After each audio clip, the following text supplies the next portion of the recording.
and welcome back to another episode of The Adventures of Dementia Man. I'm Heather. And I'm Mark. Welcome if you haven't been here before. This is where we talk about our day-to-day lives and adventures living with Mark's dementia diagnosis. And what we're talking about today, Mark? We're talking about shops in general, I would say. Do you think that's, shops or shopping? Yeah, how we got onto this subject was talking about the supermarket, wasn't it? Yes. Really. So we're going to focus on that today, and just to give you a little bit of background, how we arrange things like our food shopping is I'll do the meal planning and the big list of all the stuff we need for the week, and I'll do that at our local supermarket. It's not one that delivers online, so I go in person. And then Mark goes during the course of the week and gets everything I've forgotten and things like fruit and that you want. Which I certainly want, yes. We've been having to think a little bit lately, just because of the way they've been arranging things, about how it affects you when you're living with dementia from Mark's experience, and thought we'd have a little chat about that. So the first thing we're going to talk about is quite recently, within the last couple of months, they've completely changed around how they lay out all the fruit and veg and everything when you go in. That's right. Which was surprising in a way, because there was no sort of signage saying that things have changed. So you're left to your own devices, and it can be quite difficult. It was a pain, basically. And when I went in there and I thought, oh, everything's in the wrong place. And it slows you down when you're really busy and you just want to do the normal thing. So it slowed you down more, really. Yeah, definitely. Yeah, absolutely. I was thinking, oh, okay, where is it? And they've done it with various fruit, veg and things like that. So it's completely different. And it's really weird because certain things, there's got to be a real good marketing reason for this. That you think they need to do this. But there's certain things that just seem to be in random categories with other things. But I suppose this is the thing. These are marketing decisions that we're not going to have any influence over. I was going to say nor the staff. No, not at all. So what we were wondering is, how do you mitigate that so that you go in the supermarket, everything's in a different place? What could they do to make that easier for you? Well, I say signage, good signage, and just say easy to read, but maybe fairly big, not massive, but just something that you can sort of see quickly. And likely you're not going to miss it in a way, because otherwise it's not working. Pictures would be quite good, wouldn't they? You know, and there's a technical name for things that I don't know what they are, but you know the signs that come out from the shelves. Supposing you had pictures and pictures of the oranges are here and the broccoli is here, you'd be able to see really quickly. I mean, that would help all of us. Yeah, you'd be able to see really quickly where everything's gone to. Yeah, it is. There's something to be said for actually letting the customers know that next time they come to the shop everything's going to move, but maybe they don't have that level of control over their management decisions. Yeah. But you mentioned when you went into the shop it would be handy to, I don't know, have some signage to say we've had a move round or something, and ask us if you need help or something like that. Right. Yeah. So that was the first one. The second one was quite similar to that, which also occurred recently when some of the products that we used changed branding, and this particularly related to pots of skyr. Skyr is the Icelandic yoghurt kind of food, and we get that, and I have it on my breakfast, and you get used to things looking the same, don't you? And we went. I think I discovered it first, but it's completely different. So although it was in pretty much the same place, you just couldn't spot it at all. No, not at all. No, I mean, particularly with dementia and things like that, these are the sort of things you think, where's it gone? And I could be sort of sat next to it almost, really, I suppose. And I'm thinking, where's it gone? And so I did have I spoke to somebody there just because I couldn't find it. And so did they find it for you? They did, yes, yeah, but you know, it's so they were at least informed yes, if you needed to. yeah.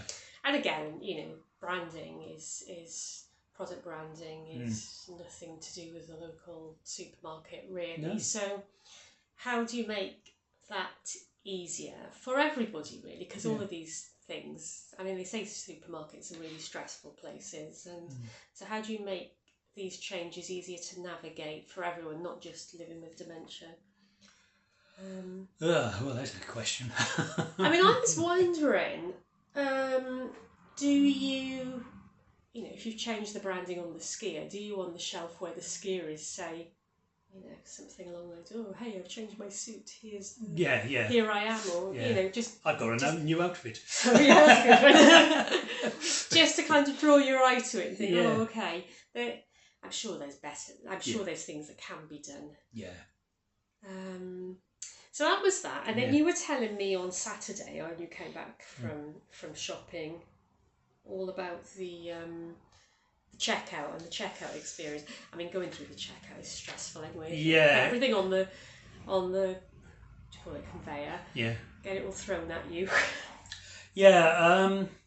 It can be very, very unpleasant, I would say, because again the staff are having to process everything, you know, quickly and to keep things moving. But there are times when you can't actually go as fast as they want you to go, and because it depends how much stuff you've got as well. It's more like, okay, well, I've got this amount of food here, and I know it's going to take me a good while to try and sort it all out and things like that, and then the other thing is that they have sort of two lanes in a sense, and so they've got two people sort of trying to get together in a way. That's how I see it anyway. And it's just too fast.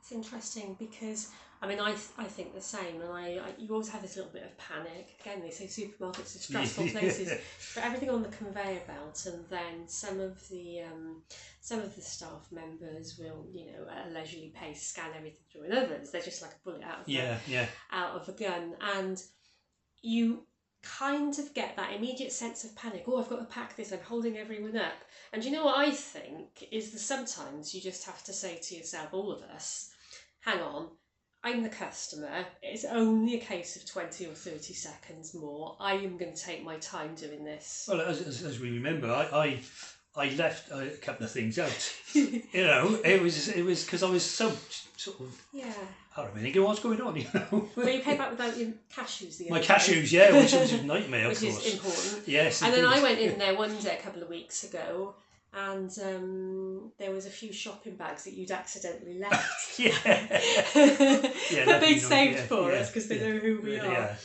But it was being rushed at the time. Yeah. And I mean, it's training, and it's not the individual staff by any means. Because actually they're nice, aren't they? They are, yeah. We our local supermarket. In fact, I was in school with some of the staff there. But yeah, on the whole, they're really good and really helpful. But it's more the system. Do you know what I think might be interesting? And I don't know whether this has ever been done. It might have been, but to get the managers in particular to do shopping, you know, they have those VR headsets. Yes, yeah. And you can get them that simulate some of the symptoms or common things that happen in dementia. Yeah. So they'll simulate problems with visual perception, or they'll add extra noise so that it's harder to think. And it would be great if some of the managers in the supermarkets, and maybe the staff as well, but managers first, because they make the decisions, if they could wear a VR headset and try and do their shopping with that on, and then, you know, it's easier for people, because we don't know what we don't know, do we? No, that's right. Yeah, so I think that's all we were going to talk about today. Yeah.